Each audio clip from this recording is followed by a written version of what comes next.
our current sheriff, Ledbetter. And I heard the governor speaking about how he knew Ledbetter.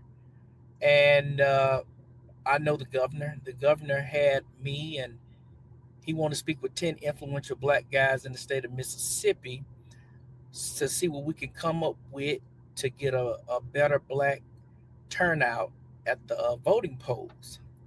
So we met in a secure location. So that's how I came to know personally the governor.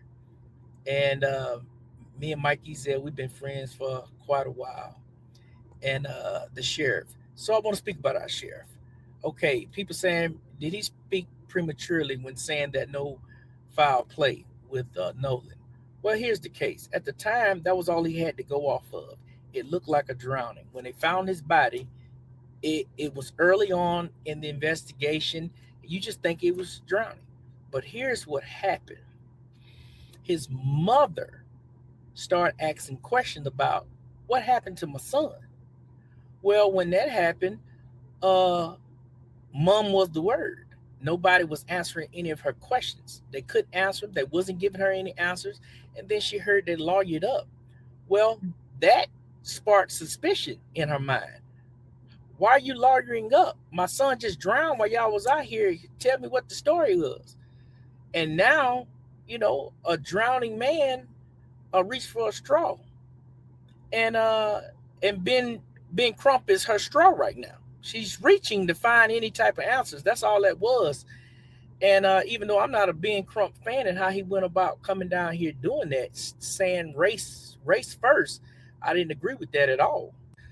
A lot of people is talking about Nolan's parents, but I don't believe any of this would have happened had she gotten some answers when she first started asking for them. But when you start avoiding it, it looks a little suspicious. Hmm. And it's a lot of it would have continued to just be a local case, a local investigation. It would have never went national. It's a lot of things that us locals knew about and heard about that I wasn't about to speak on because I didn't feel it was my place to speak on it. Uh, like the things that y'all heard on the autopsy, I had already heard the autopsy the day before. And some certain things coming out in the news, we've been heard those things. I found out about those things the second day after this all happened. If the judge or anybody else aided in any type of criminal behavior here and helping anybody hide, the FBI is investigating this. They don't have no problem with handcuffing a sitting judge. Trust me, they don't. Sheriff Ledbetter, uh, Mikey Zell, I know them guys, and I'm telling you right now, if there's foul play, they don't have no problem with putting handcuffs on you. And Mikey Zell is not the sheriff anymore, so he won't be responsible for that. He's up on Capitol Hill, Washington D.C. now as a congressman. But I'm telling you right now, man, them guys will most definitely with this DA we got, that woman, they are searching for answers. I'm telling you that right now.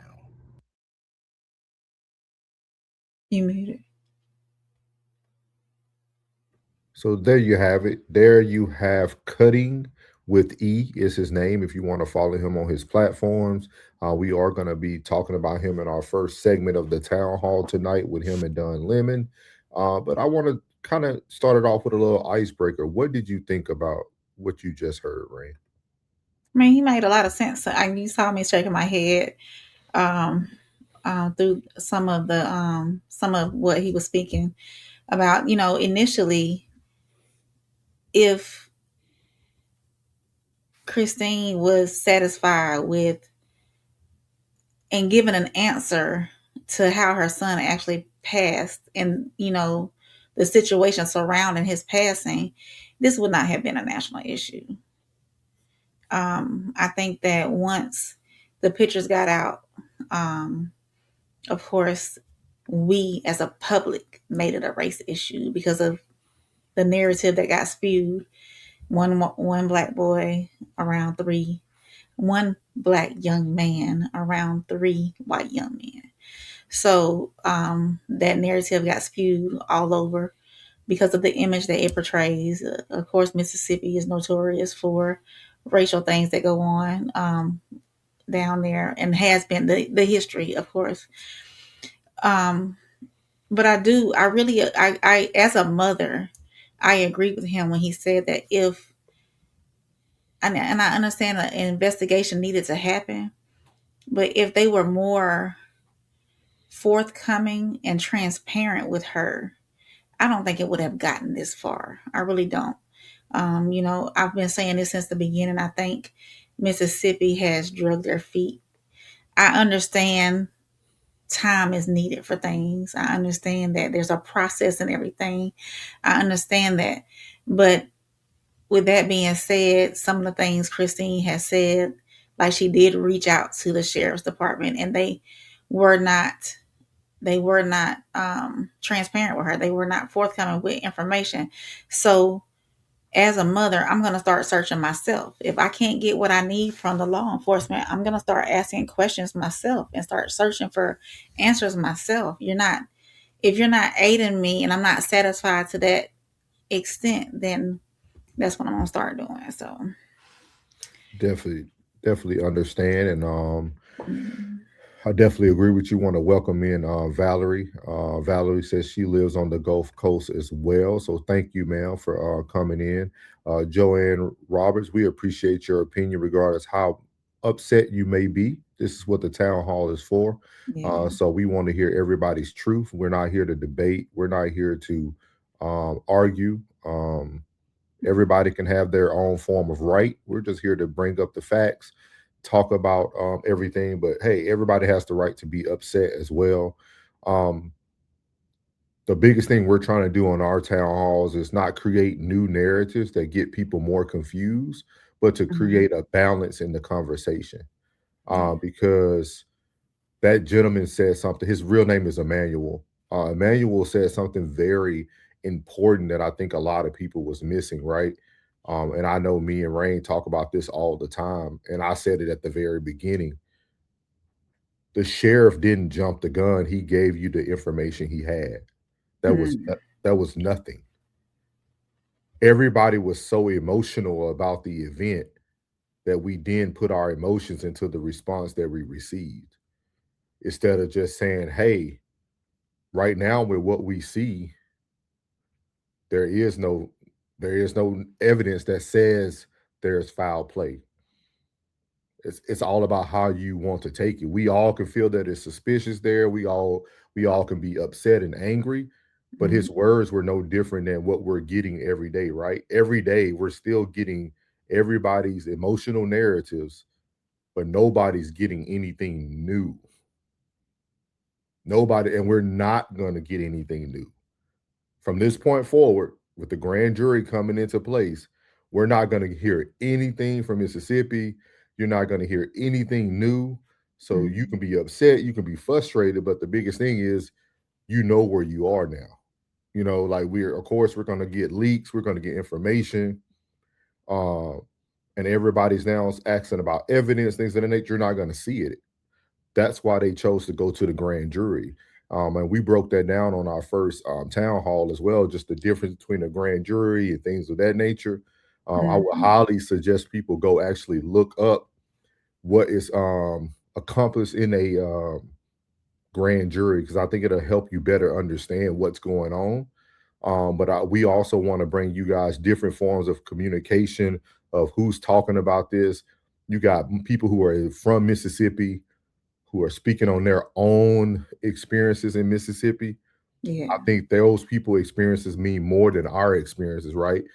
It means more than the history that we're reading off every day about Mississippi. These people live there. And if you can't take their word at that point, it's no one who's going to make you feel any different anyway. So shout out to everybody who's here. Shout out to Plug for coming in the building. Thanks, Pug. Shout out to Jen. Shout out to Tom. Shout out to Mariel. Shout out to Mm-hmm. Valerie. Shout out to I think it was Miss. I don't want to say her name wrong. Was it Miss Robinson? Uh, Please, some I think that's who it was. But shout out to everyone. Roberts. Um, Roberts. Yeah. So shout Mm-hmm. out to her as well. And Miles said Yeah. evening. Yeah. What's up? What's up, Miles? What's up, Miles? Mhm. And like I said, everybody's emotions are. I understand. I understand how people can feel a Oh certain yeah. way. Definitely can feel a certain way. So we appreciate you guys. We just wanted to open up with that narrative from Emmanuel.